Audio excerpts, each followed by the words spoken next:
Good afternoon. A few days back, we announced a program that we framed as beginning to solve two problems at once. The frame was simple.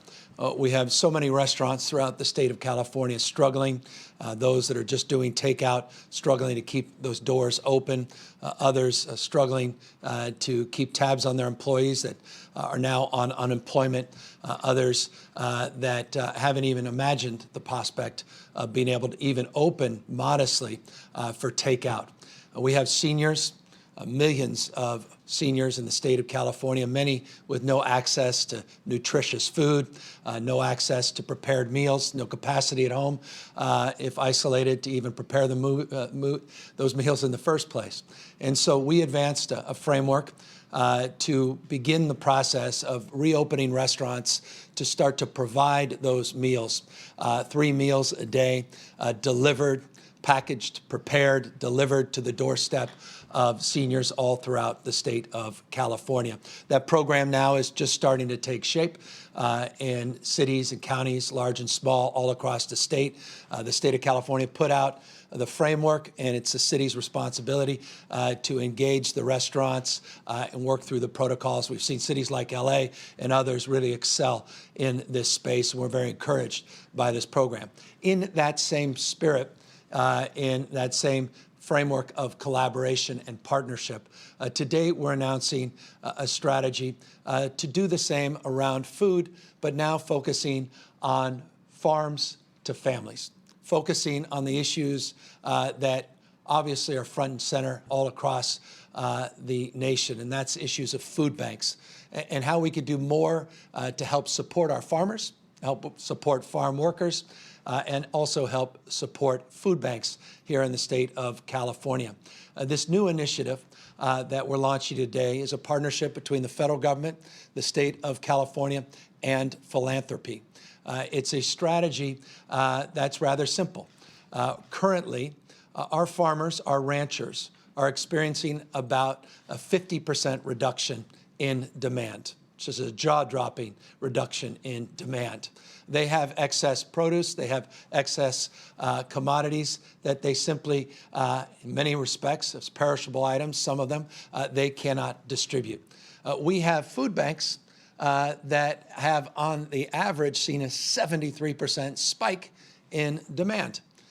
Here we are, breadbasket, the world, California, and we want to address that mismatch. We want to address the supply and the demand. And so that's the announcement today, to work with the ranchers, to work with the farmers, to connect them to the food banks, and do so in a way that jumpstarts our capacity to deliver nutritious food, high quality, locally produced produce, poultry and dairy and the like to those most in need in the state of California. The partnership currently has about 128 farmers and ranchers providing food to 41 food banks being distributed in 58 counties. The goal of this announcement is to provide 21 million pounds of fresh food and fresh produce on a monthly basis, 20 to 21 million pounds of fresh produce and other commodities to our food banks. We've raised some $3.6 million to jumpstart this program. We want to extend this program through the end of the year. And we are blessed to have philanthropy, including Kat Taylor, who's been passionate in this space. She is committed to raising some $15 million. She initiated a contribution to that end to help get this partnership in place and help us launch it. But it is that partnership between our federal government, between state agencies, between philanthropy, and then our farmers and our farm workers that will pick and pack and distribute this fresh produce and these other commodities to our food banks. We are very excited and enlivened by this program, and I want to thank, and I'll introduce her in a moment, our Secretary of Agriculture, Karen Ross, who's helped spearhead this effort and advanced this cause and brought some of the biggest brands in the agricultural community to the forefront, from Foster Farms to California Rice Association, the National Dairy Association, and bringing Grimway and others, Sunkist and the citrus side, Pacific producers, a partnership out here on the Pacific coast, even doing fruit bowls and the like. Again, all of this in the spirit of collaboration to provide these new food packs to families in need. I can assure you, you look back on the last recession, you would not have seen these food packs with so many nutritious items, perishable items, and other items that were locally produced and immediately distributed. So we're very excited about this. It's the spirit that finds the best of California, and a spirit that certainly, I hope, will enliven people all across the state of California. I want to just mention those that are on the front lines in terms of our food banks and the incredible pressure they're facing. I stated a few weeks back that we contributed, because of the support of the legislature, the Assembly, and the Senate, Democrats and Republicans, supporting our food banks. We were able to distribute $20 million of an emergency grant to our food banks to enhance and advance our efforts in terms of providing these food boxes to families in need. We also announced that the National Guard, the first mission the National Guard advanced during this pandemic, was a humanitarian mission to support our food banks. We also worked in collaborative spirit with partners like AmeriCorps that have done an amazing job, Team Rubicon that's done the same, Cal Volunteers, all in an effort to subsidize not only the increase in demand, but the decrease in volunteers at our food banks when this pandemic took shape. They have substantially addressed a lot of those issues. It's not by any stretch perfect, and I will, as always, ask on you, to the extent you are available to help support that cause, to volunteer your time and attention through our CaliforniansForAll.ca.gov website, because the food banks still need more volunteers. But I want to acknowledge the partnerships that have been advanced, particularly between those four organizations, the National Guard as the original anchor, and AmeriCorps, Team Rubicon, and Cal Volunteers are really helping support the distribution of food for those most in need. So connecting California's farms, farm workers, connecting to the cause of our food banks, getting product and produce that otherwise would literally be thrown away as waste, and now providing a tax credit to the farmers of 15%, and providing a wage to the farm workers, and getting philanthropy to help support this, and getting those federal dollars drawn down that otherwise would not be drawn down, is the spirit of the announcement today. But there are two other components that I want to share as well. We got two waivers from the federal government. One waiver is rather significant. The CalFresh program, our SNAP, our food stamp program, CalFresh program can now today provide access to commodities online. So if you have a CalFresh debit card, you can now go online and utilize CalFresh at scale. We start with just two partners for the moment, and that's Amazon and Walmart. And so that's just for the moment, Amazon, Walmart, but now you can shop online with CalFresh. We want to expand those partnerships beyond Walmart and Amazon. I'll announce that when those partnerships are available, but currently we are affording this, because of that waiver, to everybody in the state of California. And I say everybody, it's about 2.2 million households, a little over 4 million people that now can avail themselves to access that opportunity online today as well. The second waiver that I wanted to mention, the third announcement of the day, is also a rather significant one. Because of the work of Speaker Nancy Pelosi and others, we were successful in being the beneficiary and the recipient of a pandemic EBT program. We were able to work with our federal partners on an additional waiver for this program to provide up to $365 additional dollars, an additional $365 available under this pandemic EBT program for children and families that otherwise would have gotten the benefit of reduced or free breakfast and lunch in our public school system. Because we shut down the schools, still doing learning, distance learning at home, but the physical schools are shut down, those meals with a universe of roughly 3.8 million children that are eligible for those programs. Those programs are not providing, in every case, those meals. And so this pandemic EBT program will make available a universe of up to $1.4 billion for 3.8 million eligible families. Again, that's the universe of possible to begin to utilize those dollars from that CARES Act to advance their nutritional needs. So we think that's a significant thing. I couldn't be more pleased and proud of the work that Kim Johnson's done at Department of Social Services to help organize and set up that program. The framework for that eligibility is about a 64-day period from March to middle of June.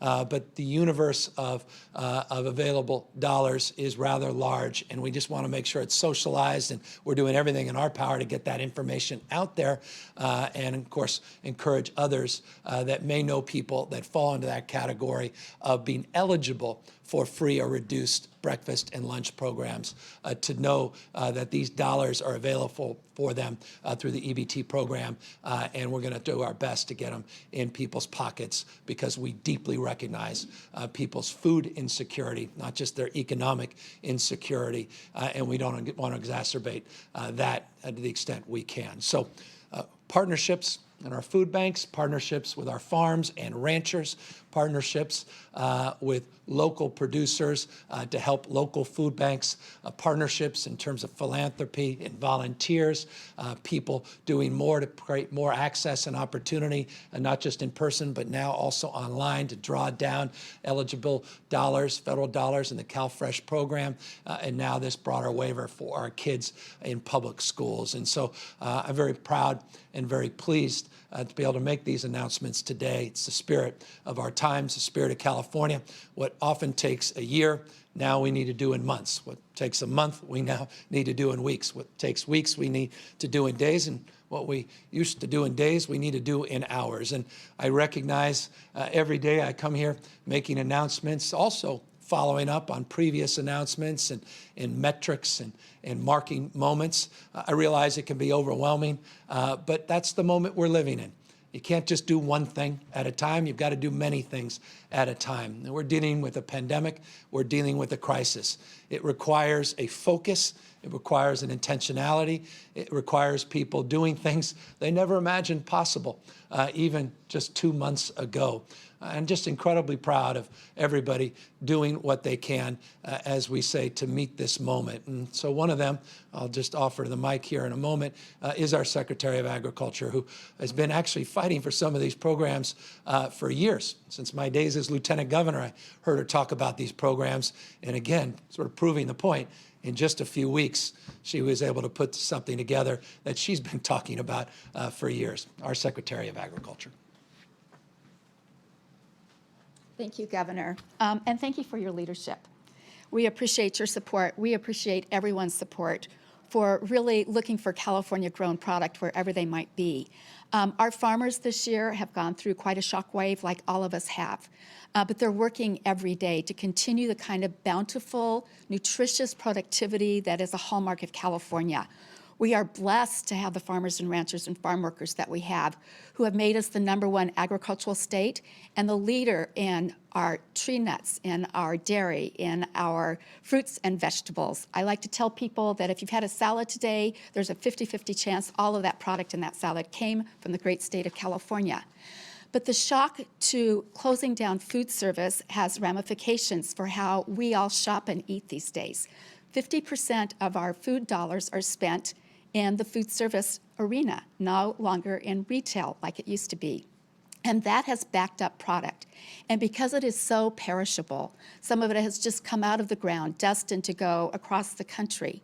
We had a program that was in place because of the foresight of tree fruit growers working with Second Harvest out of Oakland 15 years ago to say at any time of the year, we have markets that are not absorbing all of our crop, but we don't want it to go to waste.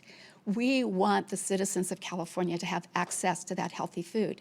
They ran a pilot program that led to the California Association of Food Banks developing the Farm to Family program.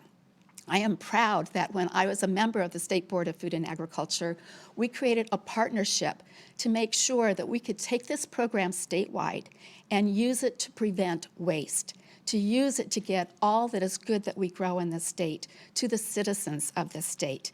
It is a highly developed network. It has logistics like any other food distributor does. It has 4 regional coordinators that go out and solicit donations from our growers and our ranchers. They take straight donations, and oftentimes, if there's just not enough money to cover the farmer's costs of harvesting that, they will pay a portion of the harvest costs to be able to get it transported into the central food bank so it can be repackaged and distributed up and down the state to the 41 food banks that are serving all 58 counties. It's a remarkable program, and I believe because we had it in place, we were able to prevent extensive food waste that was bound to happen because of the suddenness of the change of our economy and our buying habits. I also want to thank the people on our state board who have a standing task force around food banks and food insecurity. They are meeting, even as we are here today, discussing not only the short-term way to respond to the tremendous need of our citizens, but also what do we have in place long-term to be able to ensure that every child, every senior citizen, every family has access to healthy California-grown fruits, vegetables, tree nuts, poultry, beef. We have it all 400 commodities. Looking forward to working with you, Governor, to expanding this program. Thank you very much. Thank you, Madam Secretary. As I say, Secretary Ross has been working on this program for years. It's a very important program, but it's never scaled to the extent now it will. I noted 128 participants. She has already identified over 200 additional farmers and ranchers that now want to participate in this program. And because of this jumpstart, we believe it will substantially and significantly expand in real time. And thanks to her leadership, I'm confident that will take shape to the benefit of hundreds of thousands of families all up and down the state will have these quality opportunities to get America's finest produce, some of the finest citrus, well, I won't go through the list, and dairy and rice, but you get the picture. And we're very, very grateful that people will be getting these food boxes. And by the way, just for what it's worth, I say food boxes. We're literally organizing these in boxes. That $20 million emergency grant, about 900,000 of these boxes went out. It provides a family of 3 or 4 up to 3 to 4 days of food. So it's not just canned items. It's, again, all of these other perishable items that are fresh and ready to be consumed that otherwise in a supply chain where market demand's dropped in half would otherwise, as we said, go to waste. And so that's the importance, the architecture of this program and power of this program as well.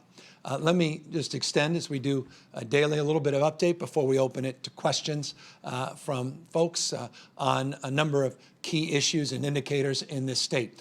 Yesterday, we talked about a number of indicators and talked about those that we believe are beginning to turn green, some that are yellow, some that are still red. We did a deeper dive yesterday as it relates to businesses and schools, a little bit on child care facilities. We talked about moving from this phase that we define as phase 1 into phase 2 in a matter of weeks, not months. And we talked about phase 3 and 4 being months, not weeks. One of the critical indicators that is prevalent in all of our discussions is the number of people whose lives been lost to this pandemic, a number of people hospitalized, a number of people in our ICUs. I mentioned last week we started to see a record number of deaths in the state of California.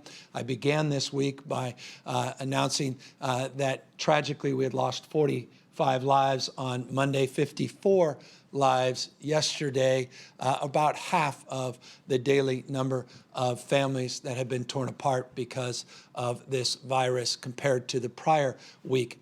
Unfortunately, today it slipped back slightly up, 78 families that have lost a loved one. And so, again, we monitor this daily. It tends to be the lagging indicator, but it's just a reminder that we're not out of the woods, a reminder of the importance of the stay-at-home orders, the reminder of the importance and potency and power you have as an individual in terms of physically distancing from others and continuing to practice social distancing.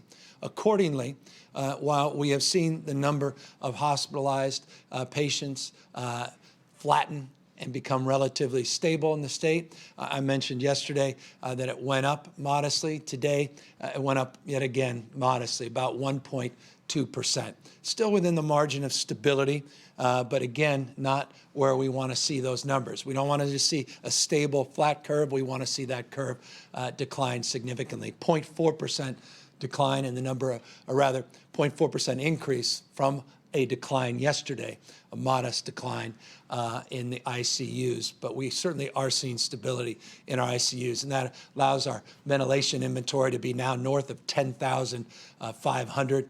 That's just within our 416 hospitals, and in addition to that, our own state capacity in terms of our reserves and those that we have obviously lent to other states across the country.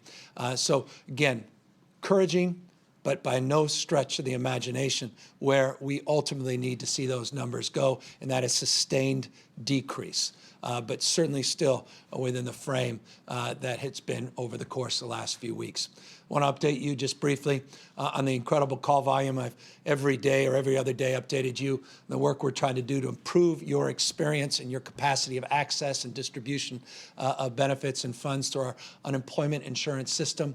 3.7 million people now have filed for unemployment insurance just since March 12th.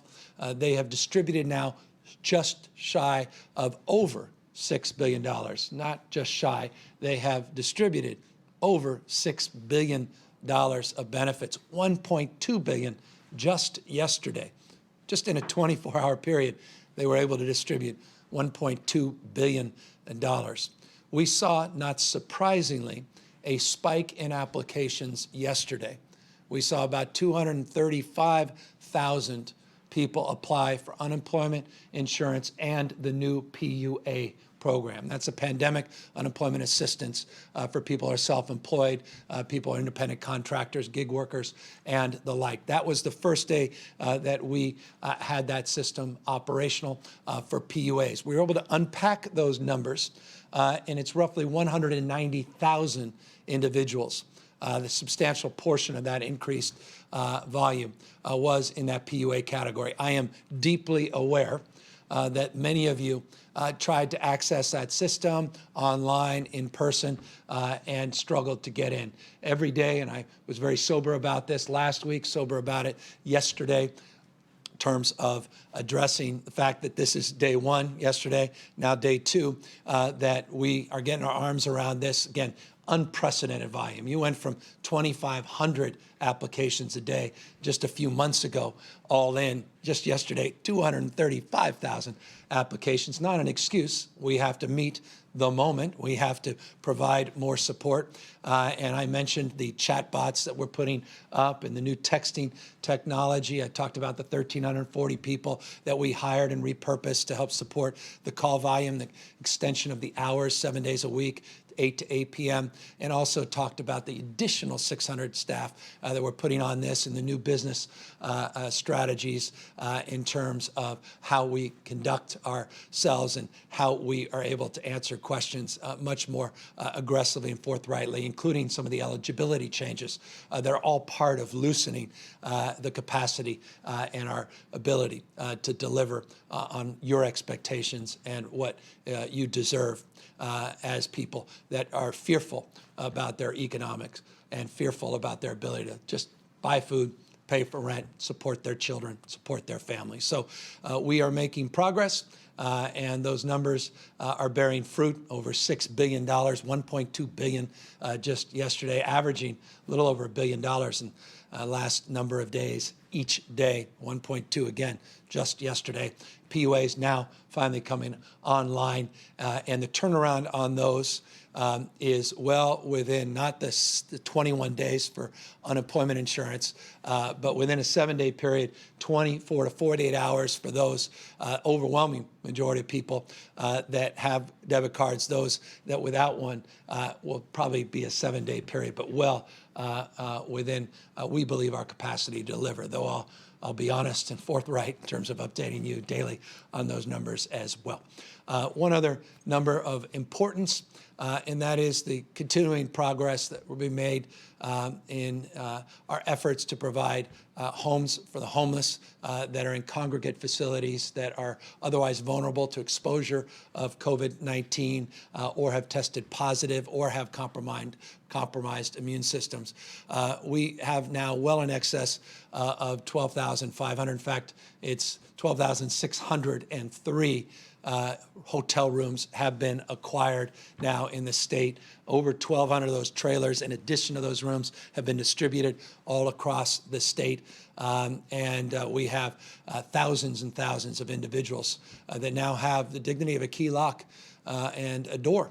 In a place, at least for the moment, to call home because of Project Room Key. And I just want to thank everybody for putting together a program in just a few weeks and getting this program up and running, including the people that make it work. And those are the 3 meals a day that are also delivered to the doors of people that are participants in Project Room Key through Chef Jose Andres and World Central Kitchen and the incredible work they've done to partner with us and provide 3 meals a day for those vulnerable Californians as well. So trying to do many things at once, trying to do all of it in a condensed period of time. All of these things require partnership. All of these things require collaboration, capacity. And again, I just want to express deep gratitude for all of our local elected officials, our state and federal officials that have helped all of us meet the guidelines and begin to process many of these programs concurrently as we work our way through this pandemic. And so that's broad strokes. The updates on the numbers, I'll just mention one final one before I open up to questions, and that's testing. Always important. We'll update you tomorrow a little bit more on contact tracing and our workforce and our new partnerships that we're forming. But on testing, we broke, at least from my perspective, an important threshold. Again, we started 2,000 tests a day in March. March was just last month. April, we said by the end of April, we'll go from 2,000 to 25,000 every day. We are almost there. We've been averaging a little over 20,000 a day, 25,000 plus yesterday, over now 600,000, 603,000 plus tests so far in the state of California. And I mentioned yesterday the new partnerships with these end-to-end tests that will focus disproportionately on rural California and underserved parts of our state, particularly in Black and brown communities in this state. I mentioned that OptumServe, 80 sites, all of them will be operational by Monday. They assure me of that. We'll test that over the weekend, but they're getting sites up in Shasta and Sutter, other sites, Humboldt, that we announced a few days ago. And then we're seeing Verily, separate contract, do the same in some of our inner cities as well. So it's not, again, the test numbers. It's who we're testing and how we're addressing socioeconomics, justice issues, and doing more to make sure that we are, that we have the right information as it relates to the impact on this virus on all of our diverse communities up and down the state of California. With that, I'm happy to answer questions. Haley Winslow, Good Day LA. Haley? Hi, I'm actually with Supervisor Wagner in Orange County right now doing an interview with him. They unanimously voted yesterday to approve reopening businesses with guidelines in place, and I just wanted to get your thoughts on that. I'm actually in the middle of the interview right now, and Supervisor Wagner, what were you just saying? Can't help you with the interview. Let me just. What we were saying is the Orange County order satisfies Orange County. The sheriff will not come and ticket you, but the state orders and any local city orders remain in place. All right, Supervisor, I think it was Supervisor. I'm not sure who is on the line, reporter or the supervisor. I think I'll let you get back to your interview. But I, as you know, laid out very detailed terms yesterday, the strategy for California to make meaningful changes to our stay-at-home order. As many of you know, we have 6 indicators that will determine our decision-making. It won't be on the basis of, political considerations. It won't be on the basis of pressure. It won't be on the basis of what we want, but what we need to do. And what we need to do, from my humble perspective, is listen to the public health experts, listen closely to what's happening with the virus, look at data, make the determination to guide our decision-making. As everybody knows, this state is a very large state. Conditions are very different in different parts of the state. I will say about Orange County, it's important. The supervisor is well aware of this. Orange County is the 4th highest number of people of all 58 counties hospitalized in the state of California. I'm concerned about that. LA County, San Diego, surrounding counties, number 1 and 2.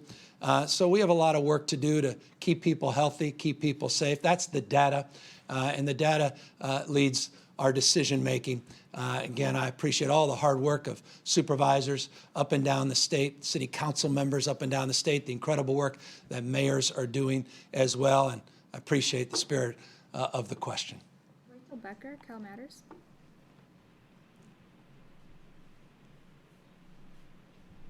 Rachel Becker.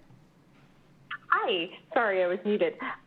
Governor, I have a question for you about the 3 meals a day program. So while you've promised that localities administering the senior program will be reimbursed for 94% of the costs, you haven't set a timeline for how quickly they'll be reimbursed, and that's a top concern for cities and counties which are looking at serious budget duress, including furloughing employees. So could you please provide more clarity about that? Also, the AP reported today that your 3 meals a day program has less than 2 weeks to launch before federal funding runs out. So what's going on with that? What's the delay? And then regarding your announcement today, how will the state ensure that farm workers are protected from the novel coronavirus as they continue to work to make this new program work? How will you make sure they have adequate PPE and masks?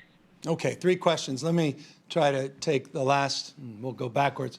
As it relates to farm workers, this program, it doesn't in any particular sense increase the concerns as it relates to their needs to have appropriate personal protective equipment. They deserve that. And as you know, we advanced a paid sick leave policy for our food workers and for folks up and down that food chain a few weeks ago as an acknowledgement of the importance of people throughout that food chain, but particularly those that are picking our food and the vulnerabilities, the unique vulnerabilities they have as it relates to their own personal health. But we also have made it clear. Yesterday, I announced the 2.87 million surgical masks, procedure masks that we're able to distribute throughout the state of California. The first delivery, and these larger deliveries of masks that we will be receiving over the course of days and weeks and months to provide even more additional personal protective gear for our farm workers, for our grocery workers, for our logistics and manufacturing, our meat, food processing workers as well. We recognize the totality of the need is in the tens of millions, and that's why we went forward with a rather substantial procurement of quite literally hundreds of millions of masks. First, again, arrived on Saturday night, got into the state warehouse on Sunday, started getting distributed to 18 specific sites yesterday, 2.87 million of those 3.1 million masks. Our skilled nursing facilities as a priority always for our healthcare workers, and yes, for our farm workers as well. So that's a top priority, and as more protective gear comes in, more quickly we'll get it out, and that again includes our food workers. And number 2, as it relates to the broader issue of these programs and extensions and dates. This program was just announced. We announced it as a local program, not as a state program, but as a local program. We put out the parameters that, yes, and I appreciate you referencing this, for local government. I was a former mayor. It would have been music to my ears to hear a program costing about 6 cents for every dollar spent, particularly as a local official that would get 100% benefit of the sale in terms of sales tax. They don't get all the sales tax as cities, but roughly half of the sales tax. If those cities move to get these programs up and operational at scale, I believe those cities would more than cover the cost of that 6%. But you're right, from a cash flow perspective, that is anxiety inducing. And I wish I could pick up 100 cents of every dollar for everybody's need. But this is an unprecedented opportunity. There's no other state in the country doing this program. And the fact that we were able to do a partnership with FEMA to provide 75% reimbursement, and the fact that the state of California will pick up 75% of the local 25%, and that's the number you reference, I think makes this a very exciting opportunity for cities. Look, we have major budget concerns that are very significant in this state. We'll be working with cities and counties. And as it relates to the first part of your question, in terms of the second part, the relationship on reimbursements flows first from the federal government to the state, down to the cities. And so as soon as we get clarity on those dollars, we are fronting most of these dollars as a state. But as those reimbursements come into place, we're able to get those dollars down to the local level as quickly as possible. Liz Kreutz, KGO.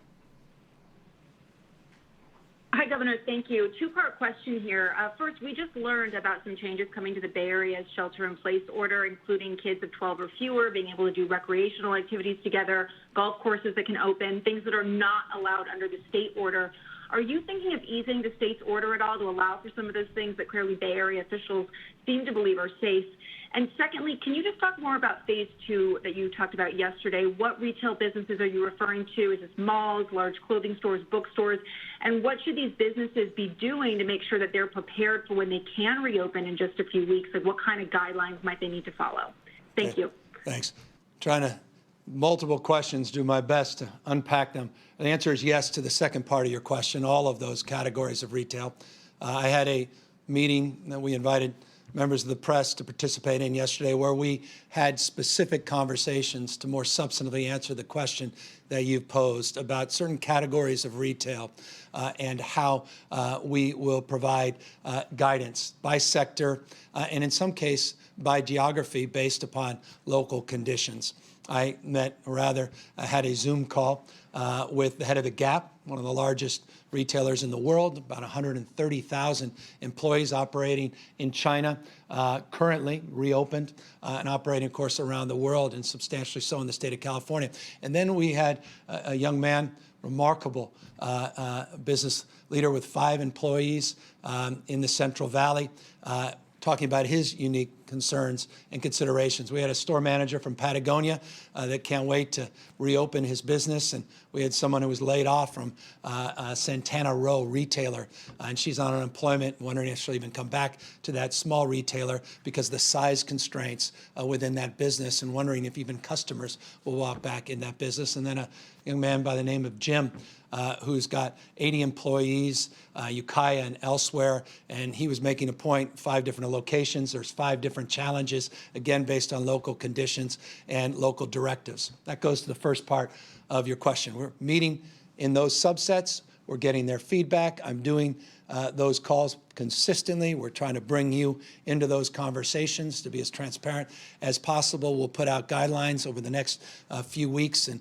all those categories and more, not just retail, manufacturing, logistics, some in the hospitality sector, and certainly working with our partners. SPI is talking to Tony Thurman, the Superintendent of Public Education, an hour or so ago about next steps in terms of our schools and beginning to look beyond just the summer months, which is more of an immediate question, but looking at the fall calendar as well. All of that is constant, never-ending iteration, engagement, and local considerations.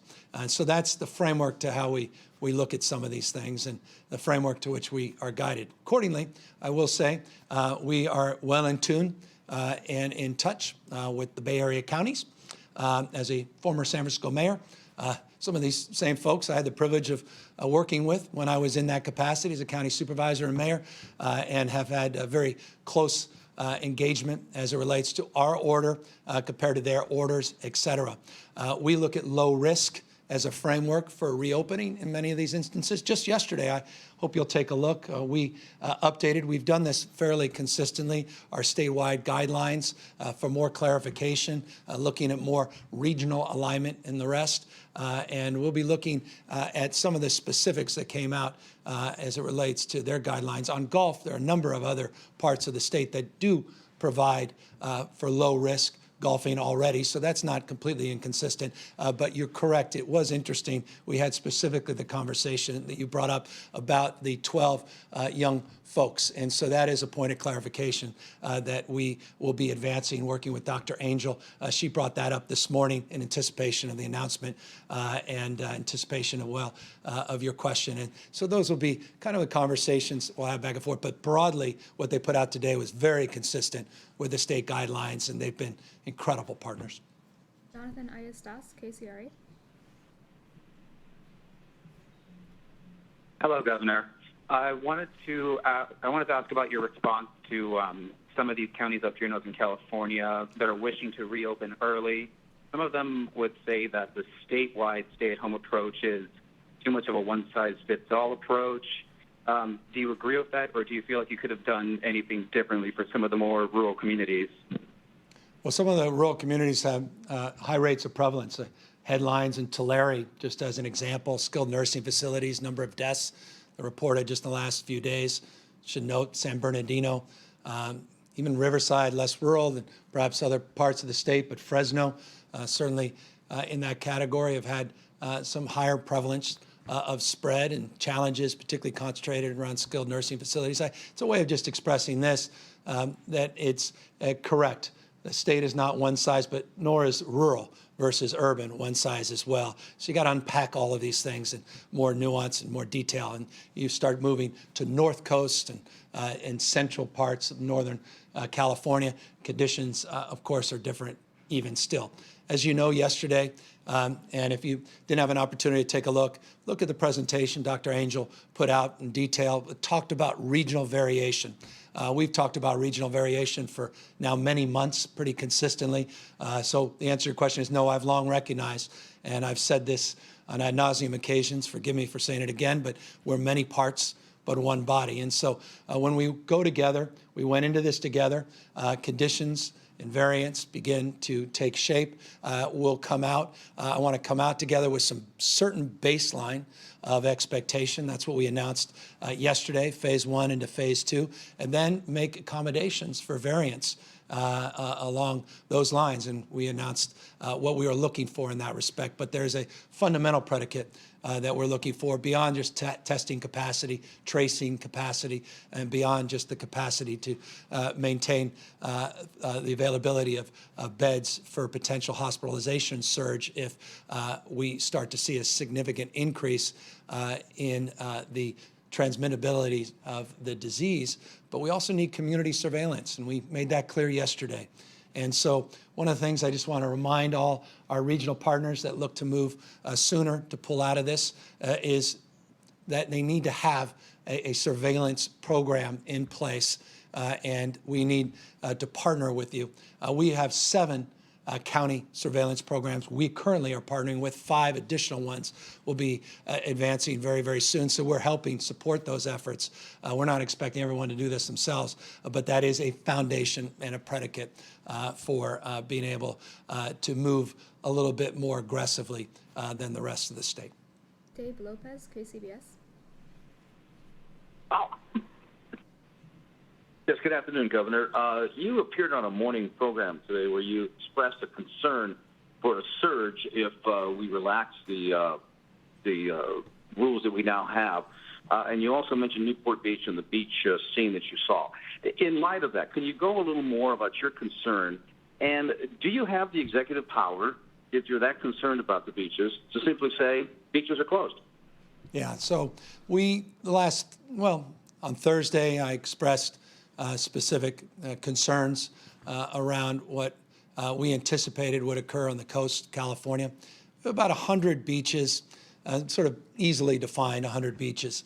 And there were 5 where we had some particular challenge. Overwhelming majority, there were no major issues, quite frankly, no issues of note, particularly LA, San Diego, parts of the Bay Area. There are always a few exceptions here and there. Local officials being extraordinary partners in those parts of the state and working with Park Patrol, CHP, working with local law enforcement, and just through social persuasion, neighbor to neighbor, understanding that this pandemic, as I said this morning and other times, doesn't take weekends off, that the virulence is still as acute as it's been, that we have to be cautious. Obviously, those concerns were highlighted on Saturday in particular, a little less so on Sunday. I started Monday, the press conference, talking about those concerns and talked a little bit more about it yesterday. I will, to answer your question, be making some subsequent announcements. We've been working, I mentioned this yesterday, we had a conference call with local law enforcement and state law enforcement about some protocols and procedures, and we wanted to get some feedback from them. We did get that feedback, and I'm working with state parks and others, and a lot of our other partners, Coastal Commission, state lands, and others, to really figure out what our next steps are. And I can assure you that clarity will come in a very short period of time, as early as late this afternoon today, as late as early tomorrow. Final question, Karma Dickerson, Fox 40. Hi. With respect to testing, the CDC's released some additional criteria for symptoms of COVID-19.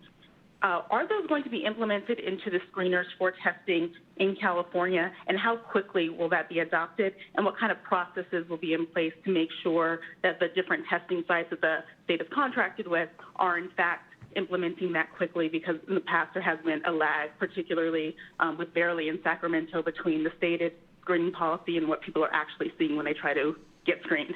As you know, we didn't wait for the CDC to change their guidelines. California was the first state to move further than their guidelines and start the process and protocols and procedures to implement testing for asymptomatic individuals. So to answer your question, we got a little bit ahead of the CDC. Now, you more specifically are talking about one particular contractor. There's over 250 in the state of California, and some of their specific protocols in one particular part of the state, Sacramento. And the good news is I have our director of Health and Human Services here that's leading our testing task force, and he'll be able to speak specifically perhaps to that, and then a little bit more broadly about the updated CDC guidelines that came after our efforts to lift those guidelines even before their announcement.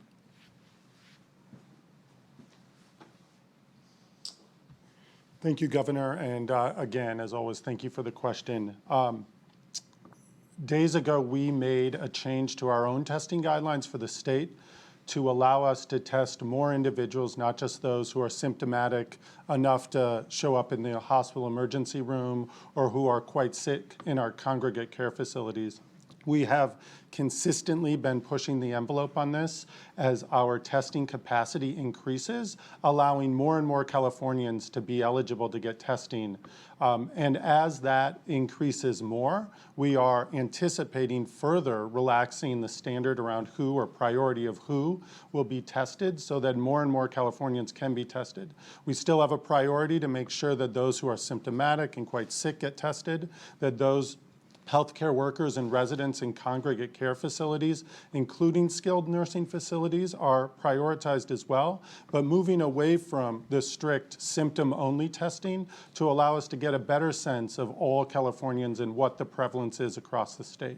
So we are anticipating, even in the next couple of days, reissuing our own guidance and priority list so that it reflects this fact that more Californians can and should be tested. And as we increase those supplies more and more each week, we will begin to relax those, update those on our CDPH website so that all testing sites, all individuals curious if they should be tested can get guidance there. We are proud to lead in this area. We know that this is something that all Californians need, that we need to be able to be clear with our county partners that testing is an important part to relaxing and modifying the stay-at-home order. So as we continue to build up that capacity, we will communicate that out. The CDC, I know, is similarly looking to make sure that the guidelines are not restrictive as testing capacity increases. So we are all moving forward with that. I would say California continues to lead and push those a little bit farther. Thank you. Thank you, Dr. Galley, and thank you all for tuning in and for your attention, for the questions, and thank you for your inclusion. And in that spirit, I mean those 30+ thousand people that are included in the numbers of people that have come to the CaliforniansForAll.ca.gov website to contribute their time and energy and support our food bank operations, support those most in need. I encourage people that want to contribute, want to give of their time and energy, their money, to go to CaliforniansForAll.ca.gov website and contribute and participate and continue to, I think, extend the most important effort in terms of participation, and that's the individual choice that we make to practice physical distancing and continue to abide by local and state stay-at-home orders. We are in a period of transition, of modification. We're in a period of iteration between local, regional, state, and federal guidelines, be it the CDC guidelines, be it local jurisdictions like the Bay Area coming together and moving to come closer to the state guidelines, and then challenge a few of those parameters, others that want to go much, much further. And so every day we will be, again, engaged in conversations, open argument, interested in evidence, recognizing always regionalism, recognizing variance, but also recognizing this, and I'll close, and that is the number of hospitalizations went up again yesterday. Number of ICU patients went up. Number of deaths, again, went up to 78 from 54 yesterday. I can't impress upon folks more that just because we're at a stage of exhaustion and frustration, a little bit of cabin fever, that this virus is behind us. It simply is not. And in the spirit of that last question, prior to the last question of potential spread, don't take my word for it. Take Dr. Fauci's word for it. Take Dr. Galley and Dr. Angel's word for it. Take the medical profession's word for it. We can undo our progress in a very short period of time. What's taken us almost 2 months to produce in terms of getting stable numbers could be unwound in a period of just a week or two. Why put ourselves in that position when we are just a week or two away from significant modifications on our stay-at-home order, where we could begin a phase 2 of beginning to reopen sectors of our economy that are low risk, but do it in a thoughtful and judicious way. Again, not on the basis of pressure, not on the basis of pomp, not on the basis of promotion, but on the basis of data, on the basis of science, and on the basis that is unifying, I think, our health professionals, and that's your health, your safety, the health and safety of the most vulnerable Californians, our seniors, and making sure when we do reopen our schools, our children, and to make sure that they're not vectors of spread of this virus, that they're protected, and those that are serving our children are also protected. That's the hard work ahead of us. That's the hard work inside of us. We'll make those determinations on the basis of our behavior. And based upon the behavior of 40 million of us in the state of California, I have great confidence and expectation over the next few weeks. Take care, everybody.